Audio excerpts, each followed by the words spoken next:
Друзья, всем привет! Вы на канале Сладкий Мастер. Готовлю очень пористый и пышный бисквит в микроволновой печи за 10 минут. Это настолько удачный рецепт универсального бисквита, что приготовление торта занимает меньше часа вашего времени. При этом кето-бисквиты из микроволновки ничем не уступают по вкусовым и текстурным характеристикам классическим аналогам. Это настолько мягкая, пышная и пористая выпечка, что я часто готовлю его на семейные праздники, когда совсем нет времени посвящать время духовке. Обязательно досмотрите видеорецепт до конца, где в заключении я покажу, какой тортик сделал за 15 минут, включая время приготовления бисквита. Друзья, более подробное описание рецепта, также особенности и мерные значения по продуктам вы можете посмотреть в рекомендациях, которые я всегда оставляю под каждой публикацией.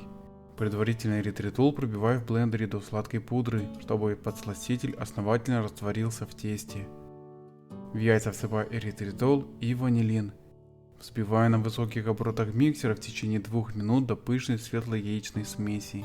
Добавляю сметану, льняную муку и разрыхлитель. Перемешиваю ингредиенты, чтобы получилось однородное льняное тесто. Вот такое текучее тесто получилось. В форму для выпекания диаметром 20 см выкладываю все льняное тесто. Круговыми движениями распределяю тесто по форме, убирая форму с тестом в микроволновую печь на 5 минут. Готовность выпечки проверяйте деревянной шпажкой или на упругость. Отделяю бисквиты от формы при помощи ножа. Извлекаю бисквиты из формы подходящим способом. Извлекая бисквит, всегда ориентируйтесь на особенности вашей формы. На середину бисквита укладываю пекарскую бумагу, устанавливаю решетку, переворачиваю конструкцию сверху вниз. Выгибаю форму от бисквита вверх. Окончательно извлекаю форму от бисквита. Остывший бисквит разрезаю ножом на 2 бисквитных коржа. Вот такой пышный и пористый внутри бисквит у меня получился. И этот бисквит настолько быстро и просто готовится, что его можно приготовить прямо во время застолья. Торт с льняным кето-бисквитом получается всегда очень вкусный и нежный.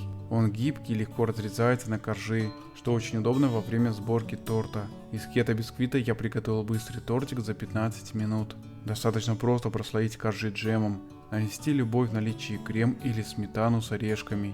И вкусный торт к чаю готов.